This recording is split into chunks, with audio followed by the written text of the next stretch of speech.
أعوذ بالله من الشيطان الرجيم يا أيها الذين آمنوا إن تطيعوا الذين كفروا يردوكم على أعقابكم فتنقلبوا خاسرين بل الله مولاكم وهو خير الناصرين سنلقي في قلوب الذين كفروا الرعب بما أشركوا بالله ما لم ينزل به سلطانا ومأواهم النار وبئس مثوى الظالمين ولقد صدقكم الله وعده إذ تحسونهم بإذنه حتى إذا فشلتم وتنازعتم في الأمر وعصيتم من بعد ما أراكم ما تحبون منكم من يريد الدنيا ومنكم من يريد الآخرة ثم صرفكم عنهم ليبتليكم ولقد عفا عنكم والله ذو فضل على المؤمنين صدق الله العظيم.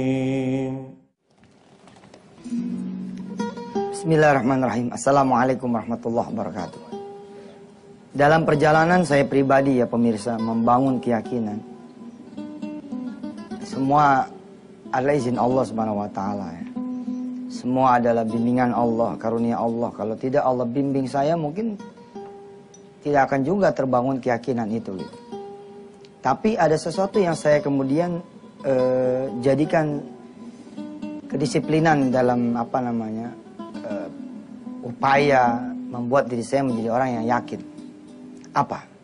Jangan ngelihat kemampuan diri saya, jangan ngelihat keadaan diri saya, tapi lihatlah Allah Subhanahu wa taala.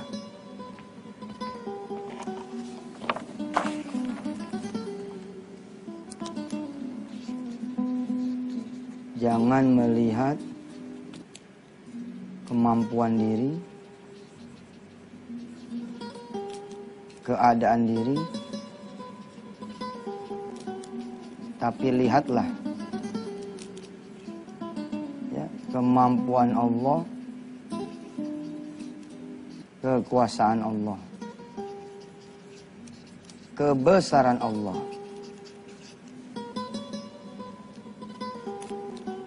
Kan kalau nanya sama otak yang lagi lemah ya, fisik lagi kacau, hati lagi jedak-jeduk, terus kita itu tuh payah gitu. Apalagi kalau kemudian ketemu teman gitu, teman kan kadang-kadang suka ngejatoin kita juga gitu. Coba ente bayangin, kalau ada orang lagi terkapar di rumah sakit, udah 6 bulan gak pulang-pulang, tiba-tiba ada orang mulutnya lemes banget. Ji, yang kayak begini kemarin udah ada yang mati duluan. Kira-kira kita yang... Aduh, Masya Allah. Ampun. Tapi kalau yang datang membesarkan diri, ya kan? Insya Allah, Ji. Insya Allah. Insya Allah. Ada teman aneh kok tuh, apa ya?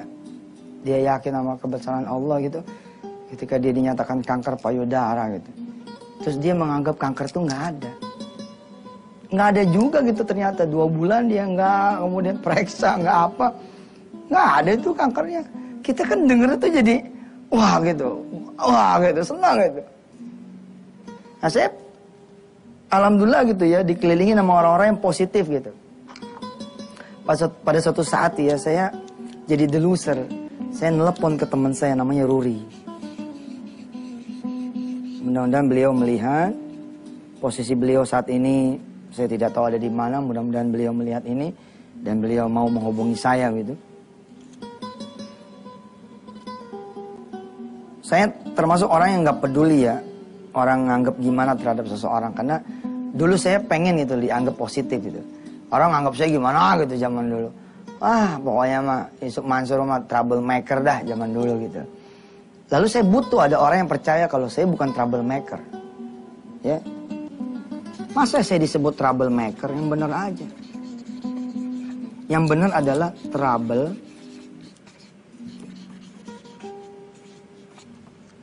Ya. Ini, sorry bukan yang benar. Maksudnya kalau udah dilekatkan begini nih. Ya. Makanya kalau doain anak juga tuh, ente mesti hati-hati tuh. Oh doain anak suka nggak kontrol gitu. Padahal tuh anaknya sendiri gitu. Soalnya suka bilang anak setan nih. Nah dia lupa itu anaknya sendiri kan. Berarti itu dia siapa gitu kan. Hati-hati. Nah sahabat saya namanya Ruri ini. Begitu kemudian saya nelpon dia. Cakep banget. Kalimatnya cakep banget. Kalimat ini sih mungkin buat orang lain biasa aja gitu ya. Tapi buat saya saat itu.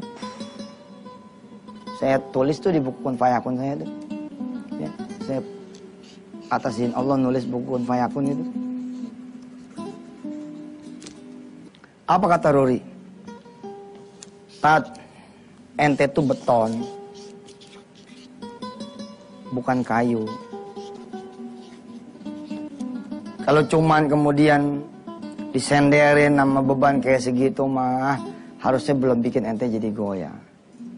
Bangun Tat, bangun. Tatap masa depan.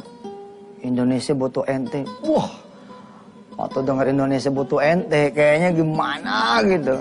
Dan ternyata alhamdulillah gitu loh. Allah kemudian ya menyampaikan apa aminnya itu disampaikan gitu. Subhanallah. Nih, kalau ngelihat keadaan diri sendiri payah saya. Lalu yang saya lihat apa? Yang saya lihat Allah aja udah. Dan saya emang diajarin tuh. Apa kata guru-guru kearifan itu ya. Coba lihat air hujan tuh. Yang bisa menurunkan air hujan itulah yang bisa menurunkan rahmat buat kamu. Yang bisa menurunkan air hujan itulah yang bisa menurunkan pertolongan buat kamu. Apa sih yang lebih sulit buat Allah? Menurunkan air hujan atau menolong kamu? Dahsyat itu. Saudara, sebelum tutup segmen ini, saudara buka surah An-Nahl ayat 65. A'udzubillahi minasyaitonirrajim. Wallahu anzala minas samaa'i maa'a fa ahya bihil arda ba'da mautiha. Inna fi dzalika laayatan liqaumin yasma'un. Segmen 2 dan segmen 3 saya akan bacakan surah An-Nahl ayat-ayat yang berikutnya insyaallah. Jangan kemana-mana.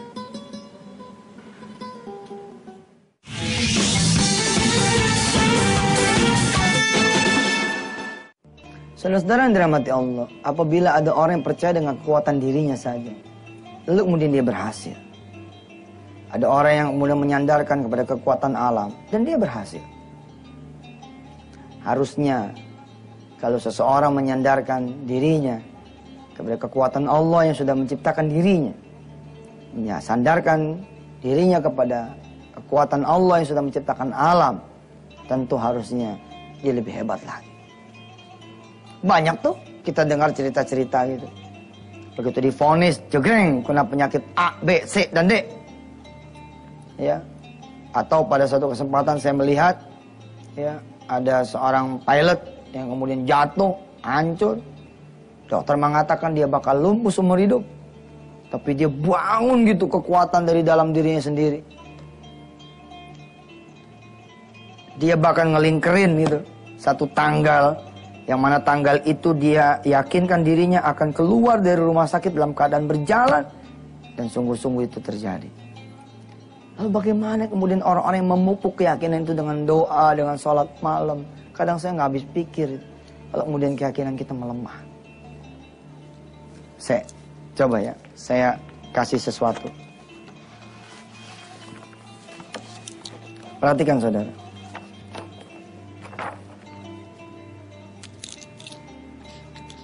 If you believe, jika Anda percaya, you will have, ya, a new car, atau katakanlah the dream house, atau the woman you love, ya,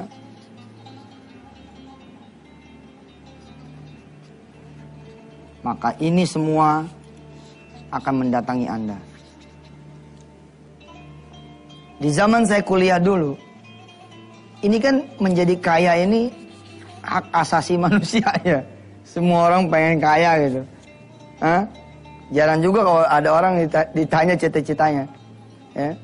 Ente mau jadi apa? Ente mau jadi orang miskin aja lah. Pada saat saya kuliah dulu gitu, ada teman saya datang nih ke kosan. Woi, ada pelatihan nih. Bikin kita jadi orang kaya. Bikin kita jadi orang sukses. Bikin kita jadi orang yang maju. Nggak taunya dia prospek saya sebagai orang multi level. Tapi fine lah, saya ikut dia. Saya pikir nggak ada salahnya saya belajar. Ya. Lalu kemudian duduklah saya di tengah-tengah training. Apa kata si mentornya ini? Kata si motivator, kata si trainer. Tulis impian Anda di 7 tempat yang berbeda.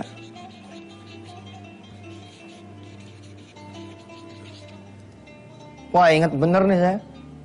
Tulis impian Anda di 7 tempat yang berbeda. Lalu letakkan di tempat-tempat yang sekiranya Anda hidup bersama impian Anda ini. Dia contohin nih zaman dulu nih, Kijang. Mobil nih saudara. Anda pengen Kijang, tulis tuh Kijang. Terus tempel di mana? Ini tempat tidur saudara, tempel di tembok kanan. Ini. Terus apa kata dia? Jadi kalau situ balik kanan, ngelihat tuh Kijang. Oh gitu maksudnya. Terus taruh lagi di mana? Di Ethernet katanya. Ini kurang kerjaan aja trainer. Kita jadi orang blow on semua nih. 7 tempat, 1 tembok kanan, 2 di Ethernet, 3 di pintu apa dah? Pintu kamar, 4 di lemari kaca gitu, lemari pakaian, di lemari depan sama pintu dalam, terus kemudian kamar mandi, pintu depan, pokoknya 7 tempat itu. Sehingga kata si trainer ini, setiap kalian semua itu kemanapun melangkah di dalam rumah saudara, rumah kalian, maka ketemu akan impian-impian Anda ini. Jika Anda percaya 1 bulan, 1 bulan ini akan terjadi. Anda 2 bulan, 2 bulan ini akan terjadi. 3 bulan, 3 bulan ini akan terjadi. Semua di ruangan itu terbakar semua, kecuali saya. Mungkin ya. Saya mau cuma mikir begini. Hebat kali saya bilang ya. Ya. Terus saya bercanda tuh sama teman-teman yang pada, ini cerita ya. Sama teman yang pada ngumpul nih. Lo tau nggak kalau kita ngelaksanin ini semua? Insya Allah nih kita bakal jadi gila gue bilang. Tidur kijang. Kijang. Mandi sambil ngosek-ngosek kijang gitu. Terus yang disebut kijang terus. Jadi ibadah nggak? Nggak jadi ibadah saya bilang. Dari dulu saya udah ngomong nggak bakal jadi ibadah. Saya bukan nolak, saya bilang saya percaya. Tapi tolong ini disandarkan kepada Allah Subhanahu Wa Taala. Kenapa 7 tempat yang berbeda ini tidak kita terjemahkan menjadi 5 sholat waktu? 5 waktu sholat. Kemudian ditambah 1 tahajud, ditambah dengan 1 duha. Kenapa ketika kemudian saya bilang, mana motor ente sini? Masih motor ente. Insya Allah ente bakal dapat mobil dah. Terus dia bilang, mana? Dari mana? Aduh, saya bilang, yang gak pakai sedekah aja jadi, Ji. Yang gak pakai sedekah jadi. Lo percaya gak 6 bulan lo bakal dapat mobil? Lo kenapa yang pada sedekah motor jadi pada gak percaya? Terus saya bilang lagi, lo bawa dong. Lo sholat malam, ambil tuh brosur motor, brosur mobil ambil, lo taruh di atas sejadah. Lo sholat malam di situ, insya Allah gak khusyuk, warna biru, warna merah.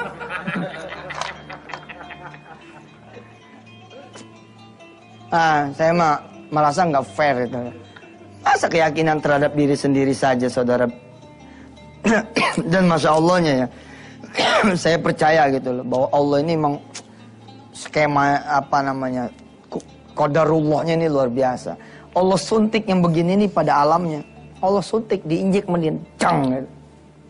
Sebagai apa? Sebagai ujian buat orang yang beriman, bos. Sebagai ujian. Apakah dia kemudian yakinnya bahwa pikiran yang menjadi Tuhannya, alam yang menjadi Tuhannya, atau Allah yang kemudian mengizinkannya? Ini masalah lain.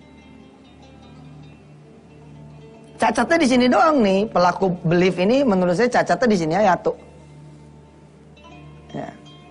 Dan saya tidak merekomendasi saudara kemudian sampai di tahapan ini tok.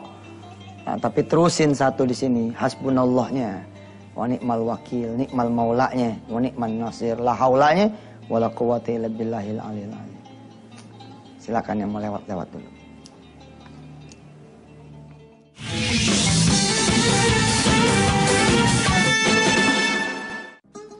Saya akan mengajak pemirsa semua menjelajahi surah An-Nahl, ya.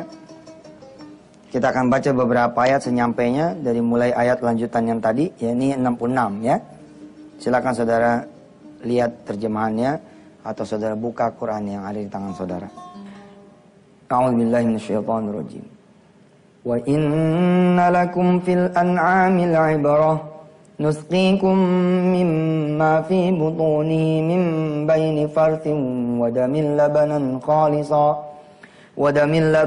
khalisan sa'igan lisyaribin wa min thamaratin nakhili wal a'nabi tattakhiduna minhu sakaran wa rizqan hasana inna fi dhalika laayatan liqaumin ya'qilun wa awha rabbuka ilan nahli an ittakhidhi minal jibali buyutan wa minasy syajari wa mimma ya'rishun thumma kuli min kulli thamarati fasluki subula rabbiki dhulula yakhruju min butuniha syarabun mukhtalifun alwanuh fihi shifaa'un linnas inna fi dhalika laayatan liqaumin yatafakkarun wallahu khalaqakum thumma yatawaffakum wa minkum man yuraddu ila ardhil umur likai la ya'lama ba'da ilmin syai'a innallaha alimun qadir. Shadaqallahul azim. Nanti saudara terusin ya dari ayat 70 ya sampai selesai lah. Saudara, saya ingin menutup kajian kali ini bahwa kalau saudara sering melihat ketidakmampuan saudara dan saudara tidak rajin melihat kemampuan Allah, saudara lebih memilih ketidakberdayaan saudara dan saudara tidak melirik kekuasaan Allah, saudara akan semakin payah. Timbul badan pada sakit, pikiran jadi makin mumet. Saya mencoba gitu melatih tuh dengan saya bersentuhan dengan kekuasaan Allah. Tadi kan udah dibaca tentang ada lebah, ada ternak. Saya betul-betul merhatiin itu. Saya sampai pernah ya pemirsa, saya pinjam mobil saya punya abang saya begitu, abang-abangan saya. Saya parkir di tengah lapangan di malam hari, terus saya tidur di atas kapnya. Itu saya begini tuh, saat gitu, terus kemudian rebah di atas saya punya abang tuh mobil itu. Terus saya liatin langit, itu saya liatin bulan, ya. Terus pecinya begini nih, nah gitu tuh. Oh, cakep banget tuh kayaknya udah mantep udah. Saya lihat gitu, segini kayanya Allah, saya bilang, masa buat melunasi utang saya nggak bisa. Terus timbul gitu semangat, saya lihat nih Allah gitu. Oh ya Rabb. Terus pagi-pagi itu matahari pas udah mulai naik gitu, terus tangan saya naikin begini, lama gitu sampai anget gitu. Terus saya tulis itu di atas saya punya kertas, waktu itu belum ada notebook misalnya, belum ada laptop, saya tulis. Saya dialog sama diri saya, Sof, kalau kamu masih merasakan hangatnya matahari, itu tandanya kamu masih hidup. Kalau kamu masih hidup, itu tandanya kamu masih bisa mengubah apa yang kamu mau ubah. Nah, di sini bedanya saya sama yang lain berusaha gitu. Bersama Allah. Ente yang pada susah, lihat yang begitu-gitu dah. Lihat begitu-gitu. Tungguin tuh kalau jam 5 pagi, tungguin tuh. Begitu turun dari masjid gitu ya. Kemudian rebahan, lihat perubahan langit tuh. Kalau langit aja bisa dirubah gitu. Masa sih hidup kita nggak bisa dirubah? Catatan, asal di rumahnya bersama Allah. Kita berdoa dengan satu doa yang insya Allah Allah kasih kita kebahagiaan dunia dan akhirat. Aminkan, aminkan, aminkan. Bismillahirrahmanirrahim. Allahumma salli ala sayyidina Muhammad wa ala ali sayyidina Muhammad. Rabbana atina fid dunya hasanah wa fil akhirati hasanah wa qina adzabannar. Alhamdulillahirabbil alamin. Selamat bersedekah di hari Jumat ini. Selamat juga berselawat. Jangan lupa baca suratul Kahfi. Insyaallah mudah-mudahan Allah turunkan begitu banyak keberkahan di Sayyidul Ayam ini. Sampai ketemu lagi. Wassalamualaikum warahmatullahi wabarakatuh.